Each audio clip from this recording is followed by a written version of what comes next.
Tarkastellaanpa nyt neoliittista aikaa. Neoliittinen kausi on esihistoriallisten ihmisten kulttuurisen evoluution ja teknologisen kehityksen viimeinen vaihe. Neoliittinen tarkoittaa uutta kivikautta. Se alkoi, kun jotkin ihmisryhmät luopuivat kokonaan metsästäjäkeräilijän elämäntavasta ja aloittivat maanviljelyn. Tämä oli niin sanottu neoliittinen vallankumous. Se muutti suurimman osan ihmiskunnan elämäntapaa perusteellisesti. Neoliittiset ihmiset olivat taitavia maanviljelijöitä, jotka rakensivat erilaisia työkaluja, joita tarvittiin viljelykasvien hoitamiseen, sadonkorjuuseen ja jalostamiseen.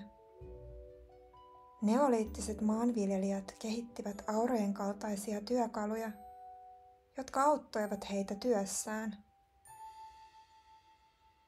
Karjan, lampaiden, vuohien ja sikojen kaltaiset eläimet kesytettiin ja niitä käytettiin lihan, maidon ja villan tuottamiseen.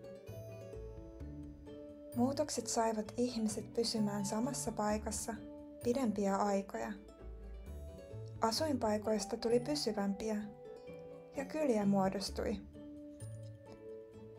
Kylät kehittyivät vähitellen järjestäytyneiksi yhteisöiksi, joissa varastoitiin ruokaa ja käytiin kauppaa aineellisilla hyödykkeillä. Neoliittisen kauden aikana kehitettiin käsityötaitoja, kuten keramiikkaa, korinpudontaa ja kudontaa.